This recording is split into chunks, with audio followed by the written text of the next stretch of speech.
Hello everyone, this is Seema and welcome to my channel study John institute. हम पिछली class में noun पढ़ रहे थे, जिसमें हमने पढ़ लिया था अपना डेफिनेट नाउन पढ़ रहे थे और इनडेफिनेट एंड इनडेफिनेट पढ़ लिया था। उससे पहले हमने कंपाउंड नाउन का कंसेप्ट पढ़ लिया था, जब दो या दो से अधिक वर्ड्स मिलकर एक वर्ड बनाते हैं जिसका कुछ नया मीनिंग होता है, तो वो हमारा कंपाउंड।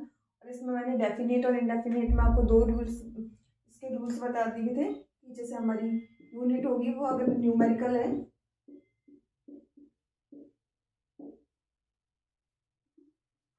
न्यूमेरिकल अगर वैल्यू है तो जो यूनिट होगी वो सिंगुलर होगी हमारी। इसके अलावा मैंने compact and non compact noun and non compact noun का कंसेप्ट बताया था। इसमें मैंने बताया आपको कि कुछ ऐसी यूनिट्स होती है जो जिसका अपने आप में मीनिंग कंप्लीट होता है, जैसे रुपीज, डे, ईयर। एंड इसमें मैंने आपको नॉन कॉम्पैक्ट, इसके साथ हम एस या एस जोड़ सकते थे। इसके बाद हमारी नाउन नहीं होगी, ऐसा होगा जब न्यूमेरिकल प्लस यूनिट होगा, उसके बाद नाउन नहीं होगी, तब हम कॉम्पैक्ट और नॉन कॉम्पैक्ट की बात कर रहे थे। एंड इसमें हम एस या ई एस नहीं जोड़ेंगे। एंड उसके बाद मैंने आपको एक कंसेप्ट बताया था, जैसे हमारी यूनिट हो एंड उसके बाद एस लग रहा है एंड ऑफ प्रपोजिशन होगी हमारी, तो ऑफ प्रपोजिशन के बाद जो हमारी नाउन होगी, जो भी नाउन है वो हमारी प्लूरल होगी एक तो। एंड उसके बाद जो हमारी हेल्पिंग वर्ब होगी वो होगी हमारी प्लूरल हेल्पिंग वर्ब का। उसके बाद मैंने आपको एक बताया था कि आर्बिटरी यूनिट का कंसेप्ट बताया था, जिसमें मैंने आपको बताया था कि वो एक मनमानी यूनिट होती है। जैसे मुट्ठी भर चावल देना, तो किसी की मुट्ठी बड़ी हो सकती है, किसी की मुट्ठी हमारी छोटी हो सकती है। उसके लिए मैंने आपको बताया था कि जैसे हैंडफुल, अगर इसे हमें प्लूरल बनाना होता है तो हम इसको फुल के साथ एस लगा देते हैं। ठीक है, अब तक की क्लास में हमने ये पढ़ लिया था पिछली क्लास में। अब सेशन को कंटिन्यू करते हैं।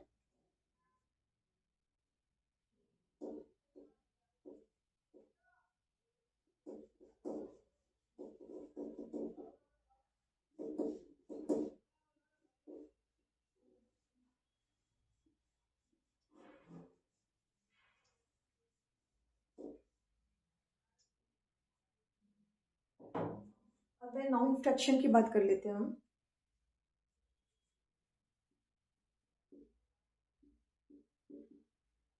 ठीक है, इसके दो चार रूल्स हैं, आप लिखें। जैसे अगर हमारा न्यूमरेटर 1 है, ओके, एंड डिनोमिनेटर है 7/3,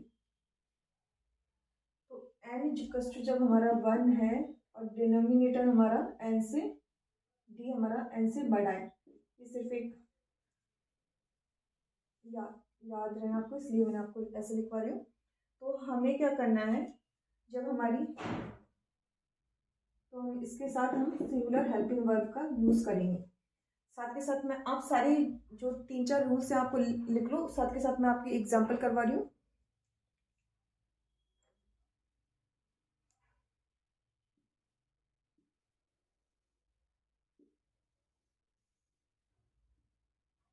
सिंगुलर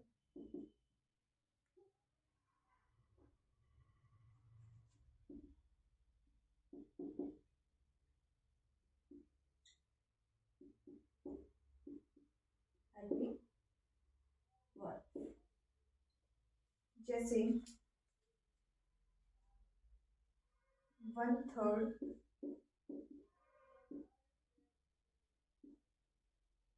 इज या आर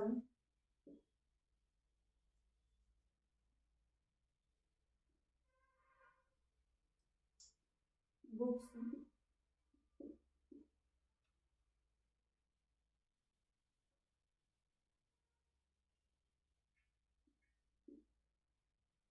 ठीक है। अब यहाँ पे हमारा मैंने आपको बताया कि जैसे 1/3 हुआ, इसका मतलब न्यूमरेटर इक्वल्स टू हमारा 1 है, डिनोमिनेटर हमारा न्यूमरेटर से बड़ा है। ये हमारा डिनोमिनेटर हो गया, ये हमारा न्यूमरेटर हो गया। तो ऐसे में हमें जो यूज़ करनी है वो हेल्पिंग वर्ब करनी है, वो सिंगुलर हेल्पिंग वर्ब का यूज़ करना है। तो जो हमारा सही होगा यहाँ पे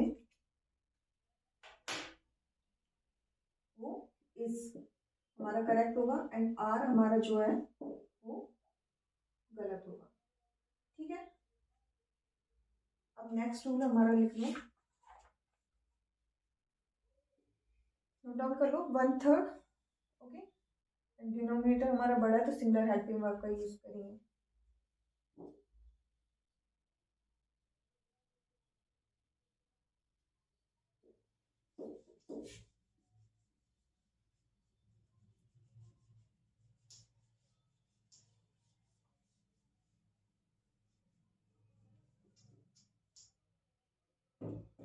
अगर हम प्रॉपर फ्रैक्शन की बात करें,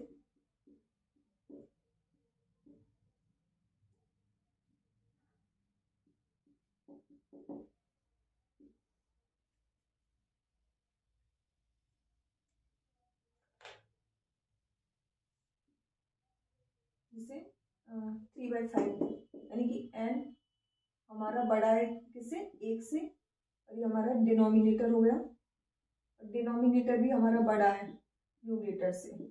ओके, ऐसे में जो हम हेल्पिंग वर्ब का यूज करेंगे वो प्लूरल हेल्पिंग वर्ब होगी। ठीक है, तो ये हमारा कॉन्सेप्ट है। ये तो सिर्फ एक एग्जांपल के लिए 3/5 यहाँ पे लिख दिया आपको। जैसे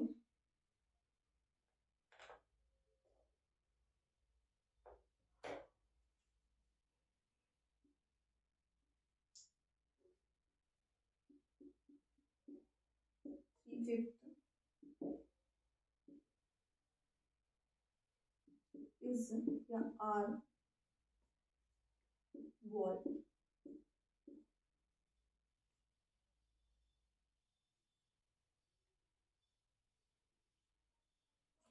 वॉल्स। तो यहाँ पे हमारा 3/5 ये हो गया।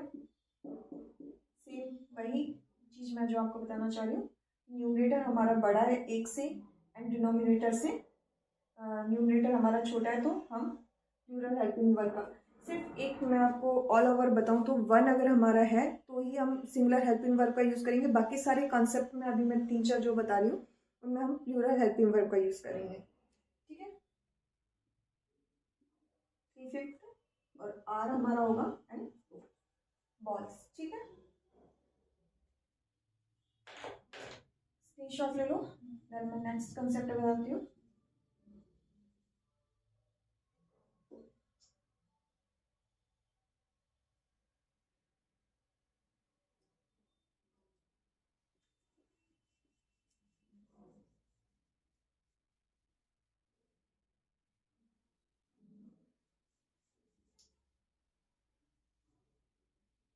हमारा इम्प्रॉपर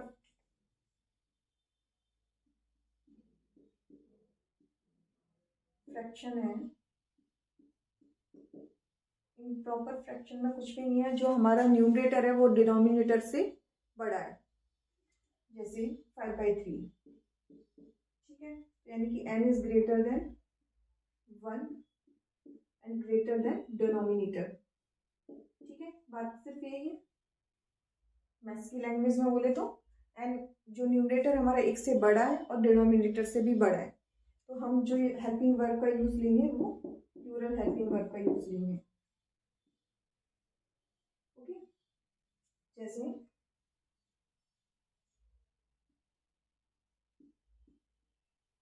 5/3। ठीक है, तो यहाँ पे इज या आर हो, इनमें से क्या होगा, हमारा आर होगा। ओके, तो ये कॉन्सेप्ट है, जिसे नोट डाउन कर लो अपने नोट्स में। जब हमारा n is greater than 1 and denominator से भी बड़ा होगा तो हम प्लूरल हेल्पिंग वर्ब का यूज करेंगे। स्क्रीनशॉट ले लो, मैं रख करके नेक्स्ट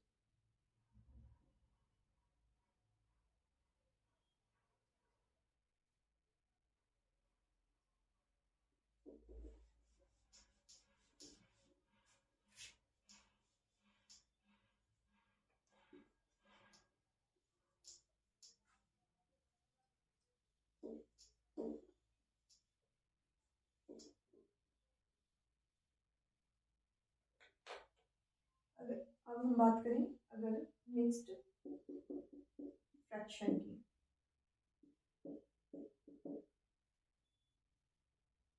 जैसे होता है हमारा 2/3, ठीक है, ऐसे होगा जैसे मिक्स्ड फ्रैक्शन होगा, उसमें भी हम प्लूरल हेल्पिंग वर्ब का यूज करेंगे, ठीक है, ये नोट डाउन कर लो आप। यानी आपको सिर्फ ये याद रखना है, जब हमारा डिनोमिनेटर n इक्वल्स टू 1 है और तब सिर्फ हमें सिंगुलर हेल्पिंग वर्ब का यूज करना है, अदरवाइज सारे जितने भी न्यूमेरिकल फ्रैक्शन है उनमें हमें प्लूरल हेल्पिंग वर्ब का यूज करना है, ठीक है। अब इसके बाद हम इसे नोट कर लो, इसके बाद हम एक प्यारा सा कंसेप्ट पढ़ते हैं।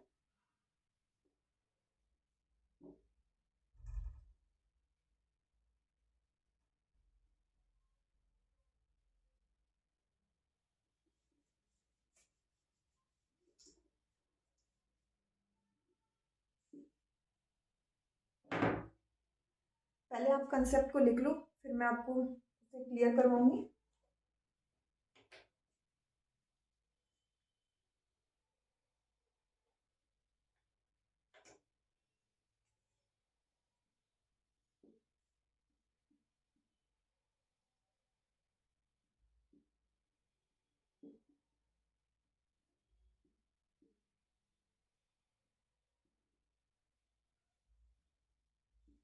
ये हमारा कंसेप्ट है, जिसको हिंदी में हम ऐसे लिख सकते हैं, अवध से पहले, ठीक है, याद करने का एक तरीका है, बाकी कुछ नहीं है। अवध से पहले याद हो रहा है, अवध से पहले, ओके। ए फोर हमारा है अमाउंट एंड W4 हमारा वेट एंड D4 हमारी डिस्टेंस, H4 हमारा हाइट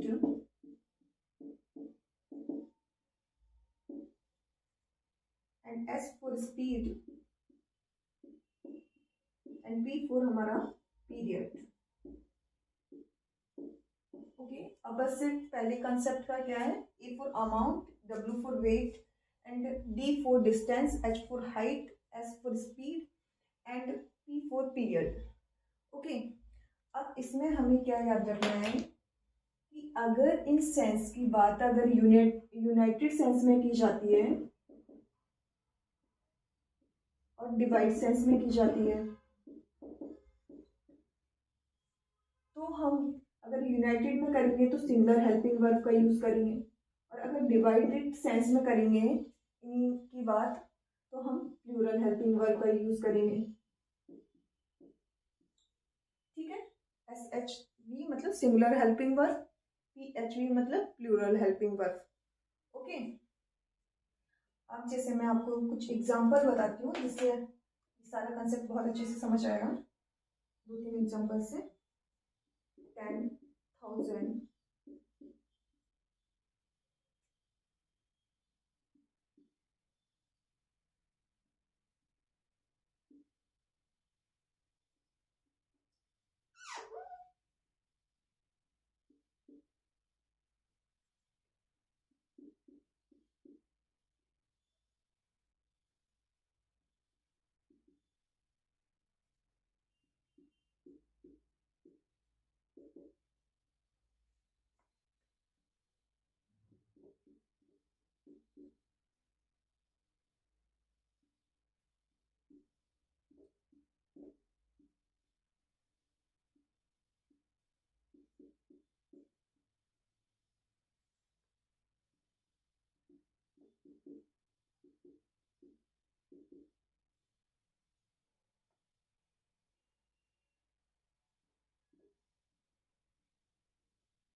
मैंने आपको बताया जैसे अमाउंट की बात है, अगर हमारी वेट की बात है, डिस्टेंस की बात है, हाइट की बात है, स्पीड की बात है एंड पीरियड की बात है, अगर ये हमारा यूनाइटेड सेंस में है तो हम सिंगुलर हेल्पिंग वर्ब का यूज करेंगे एंड डिवाइडेड सेंस में तो प्लूरल हेल्पिंग वर्ब का यूज करेंगे।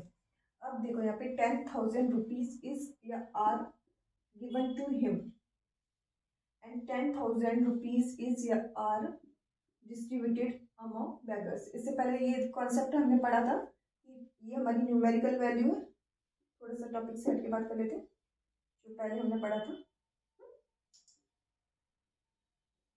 ये हमारी न्यूमेरिकल वैल्यू, न्यूमेरिकल वैल्यू आते से यहाँ पे नाउन भी है, तो ये जो हमारी यूनिट होगी वो ऑलवेज किस में, मैंने आपको बताया था कि वो किस में होगी, सिंगुलर यूनिट होगी। तो इसमें 10,000 की जगह 10,000 लिख रहा है ना कि एस लग रहा है इस पे, ठीक है, तो ये बिल्कुल सही है। एंड उसके बाद जो हेल्पिंग नाउन हम यूज कर रहे थे वो प्लूरल है इसके अकॉर्डिंग 10,000, ठीक है। एंड उसके बाद चलो कॉन्सेप्ट पे आते हैं। तो 10,000 रुपीज इज या आर गिवन टू हिम, तो एक सिंगुलर की बात कर रहा है, ठीक है, यूनाइटेड सेंस की बात कर रहा है, तो इसमें हम हमारा जो आएगा इज। अब ये देखो 10,000 रुपीज इज या are distributed among the beggars, यानी 10,000 रुपये बांटे गए हैं बेगर्स के बीच में। ओके, तो ये हमारा डिवाइडेड सेंस में बात कर रहा है, बांटने की बात कर रहा है, तो हमारा यहाँ पे आएगा आर। ओके, जब हमारा डिवाइडेड सेंस में तो प्लूरल हेल्पिंग वर्ब, और अगर हमारा यूनाइटेड सेंस में तो सिंगुलर हेल्पिंग वर्ब। और एग्जांपल से मैं आपको और क्लियर करवाती हूँ।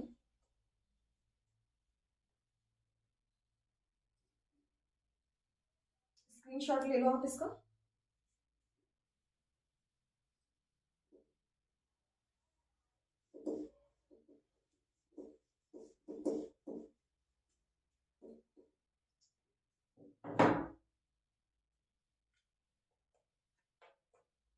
जैसे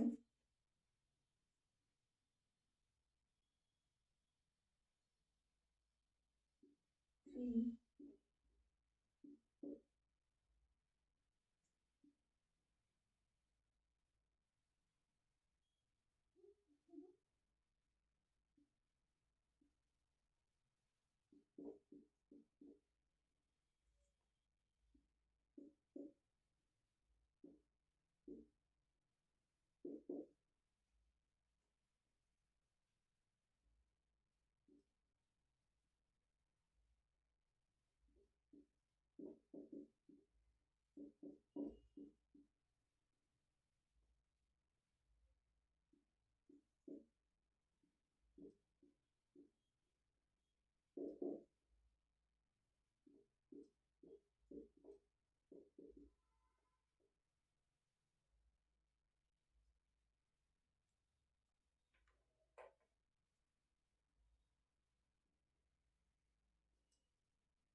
जैसे 3 miles इज या आर कवर्ड ऑन फुट, या 3 miles इज या are covered on foot and by scooter. अब 3 जो मील है हमने डिस्टेंस है वो कवर करिए बाय फुट यानी पैदल चल के, तो ये यूनाइटेड सेंस की बात कर रहा है। तो जब हम यूनाइटेड सेंस की बात करेंगे तो सिंगुलर हेल्पिंग वर्ब का यूज करेंगे। अब जैसे 3 miles is are covered on foot and scooter, यानी दोनों चीजों से डिवाइड सेंस की बात कर रहा है। एक तो हमारा फुट से पैदल चलिए, फिर हमने स्कूटर से करिए, तो यहाँ पे हमारा आएगा डिवाइड सेंस में रूरल हेल्पिंग वर्ब यानी आर सही होगा, ठीक है। और एग्जांपल करवाती हूँ मैं आपको, शॉर्ट ले लो इसका।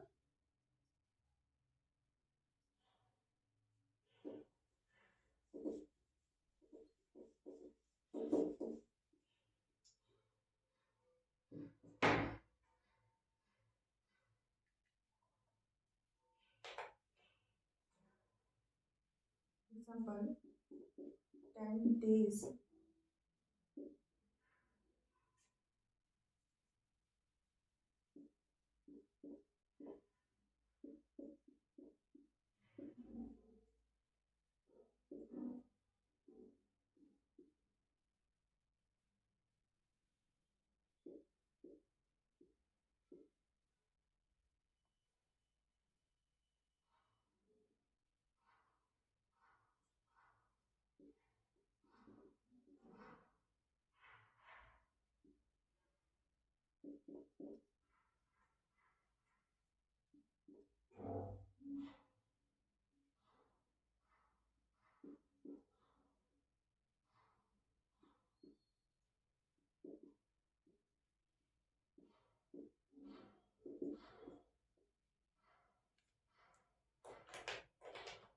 जैसे 10 days was your work spent in Goa and Delhi, यानी कि दो जगह उसने 10 दिन बिताए हैं हमारे गोवा और दिल्ली में, यानी कि ये बात कर हमारा डिवाइडेड सेंस की। जैसे ही डिवाइडेड सेंस होगा तो प्लूरल हेल्पिंग वर्ब आएगी, तो हमारा ये होगा 10 days work spent in Goa and Delhi. अगर 5 year इज या आर, जैसे हम 5 years देखेंगे तो हम डायरेक्ट क्या करते हैं, जैसे इसे देखा और उसके बाद हमने प्लूरल हेल्पिंग वर्ब को टिक कर देते हैं। जबकि ये बात कर रहा है 5 year इज या are long time to wait, 5 साल वेट करना एक मतलब बहुत बड़ा टाइम होता है। तो एक यूनाइटेड सेंस की बात कर रहा है, तो जब यूनाइटेड हमारा सेंस है तो हम आर का यूज ना करके इसका यूज करेंगे। ओके, ठीक है। तो अब से पहले कंसेप्ट आपके समझ आ गया होगा। अगर यूनाइटेड सेंस की बात है तो singular helping verb, divided sense की बात है तो plural helping verb, and amount, A for amount, W for weight, D for distance, H for height, S for speed and P for period. ठीक है, अब इसके बाद हम